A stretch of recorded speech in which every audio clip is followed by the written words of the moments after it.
Hello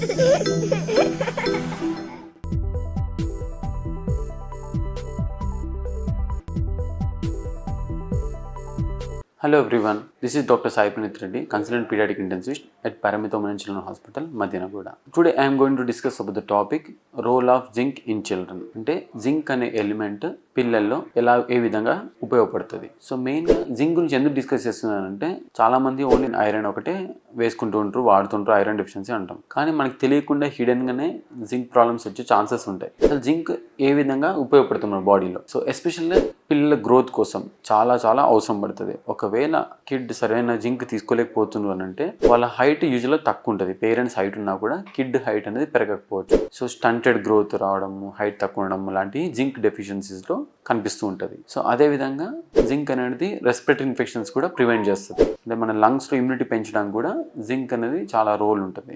overall body immunity పెంచడం కూడా zinc has a major role. ఎందుకంటే మన బాడీలో కొన్ని ఎంజైమ్స్లో జింక్ అనేది plays a very important role. ఆ మెటాలిక్ అయాన్ ఏదైతే ఉందో చాలా రోల్ క్రియేట్ చేస్తుంది. సో ప్రతి ఇమ్యూనిటీకి మన జింక్ అనేది అవసరం పడుతుంది. సో అదేవిధంగా జింక్ డెఫిషియన్సీ వల్ల ఇంటెస్టైనల్ లైనింగ్ మొత్తం డిస్టర్బెన్స్ అవుతుంది. అంటే మన పేగులో ఉన్న లేయర్స్ ఏదైతే ఉంటుందో అది చెడుతుంది అన్నట్టు జింక్ లోపం ఉంటే. సో అందువల్ల వారికి డయేరియా రావడము, మోషన్స్ రావడం వల్ల ప్రాబ్లమ్స్ రావడము, డెఫిషియన్సీస్ వల్ల ర్యాషెస్ రావడము, ఇలాంటి డెఫిషియన్సీస్ వల్ల ఎక్కువ ప్రాబ్లమ్స్ వస్తూ ఉంటుంది. స్కిన్ ప్రాబ్లమ్స్ కూడా ఎక్కువ వస్తూ ఉంటుంది అన్నట్టు. సో ఇలా డిఫరెంట్కి రోల్స్కి మన బాడీలో జింక్ అనేది చాలా ఉపయోగపడుతుంటుంది. అసలు డైలీ ఎంత అవసరం ఈ ఎలిమెంట్, ఈ మినరల్ ఎంత అవసరం? సో యూజువల్ రికమెండేషన్ వచ్చేసి కనీసం 8 mg అన్న తీసుకోవాల్సి వస్తుంది కిడ్స్. వయసు పెరిగిన కొద్దీ అది రికమెండేషన్ పెరుగుతుంటుంది.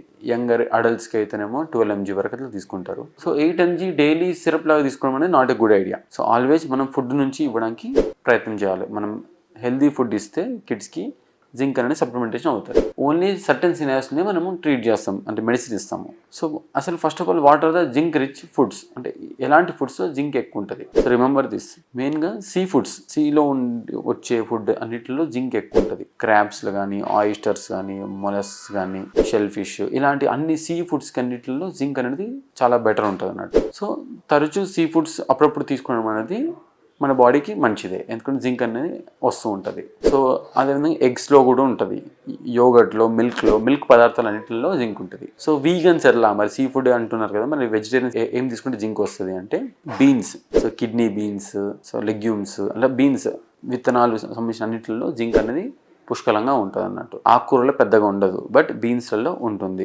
బీన్స్, మష్రూమ్స్లలో కూడా ఉంటుంది, మిల్క్ ప్రోడక్ట్స్లలో కూడా ఉంటుంది. సో పన్నీర్ ఇలాంటి వాటిలో కూడా జింక్ అనేది బెటర్గా ఉంటుంది అన్నట్టు. సో ఇలా ఈ ఫుడ్ అంతా కవర్ చేసేటట్టు పిల్లలకి పెట్టాలి మనం ఖచ్చితంగా. ఎగ్, మిల్క్, బీన్స్ లాంటిది, సీ ఫుడ్ కానీ, కొంచెం చికెన్లో కూడా కొంచెం జింక్ ఉంటుంది అన్నట్టు. సో ఇది పెట్టలేని సిచ్యువేషన్ ఉన్నారు, కంప్లీట్లీ నాన్ వెజ్ తినరు, వెజ్లో కూడా ఇలాంటి సెలెక్టివ్ తినరు అంటే వాళ్ళు డెఫిషియన్సీ వచ్చే అవకాశాలు ఎక్కువ ఉంటాయి. సో అలాంటి వల్ల ఏం చేయాలి? సో డైలీ సప్లిమెంటేషన్ 8 mg ఇవ్వాల్సి వస్తుంది. సో మనకు ఓవర్ ద కౌంటర్ మెడిసిన్ దొరుకుతుంది. అయితే డయేరియా కేసెస్ అంటే మోషన్స్ వచ్చిన వాళ్ళకి మాత్రం డబల్ డోస్, ట్రిపుల్ డోస్ ఇస్తాం జింక్. ఎందుకంటే వాళ్ళ ఇంటెస్టైన్ మొత్తం వెళ్ళిపోవడం వల్ల జింక్ అనేది అబ్జర్ప్షన్ జరగదు బాడీలో. సో అందుకని వాళ్ళకి మాత్రం 2-3 times రికమెండేషన్ ఇస్తాం, అంటే 20 mg, 40 mg అలా ఇస్తూ ఉంటాం అన్నట్టు. సో ఎందుకంటే అంత ఇంపార్టెంట్ కాబట్టి ఈ మినరల్ లేదు మన బాడీలో అని అంటే కంపల్సరీ వాళ్ళకి స్కిన్ ప్రాబ్లమ్స్ రావడము, ఇంటెస్టైనల్ ప్రాబ్లమ్స్ రావడము, మాల్ నరిష్డ్, సన్నగా ఉండిపోవడము, ఇలాంటివన్నీ జరుగుతూ ఉంటాయి అన్నట్టు. సో డెఫినెట్లీ ఈ రిచ్ ఫుడ్స్ తీసుకోవడం వెరీ గుడ్ ఫర్ హెల్త్.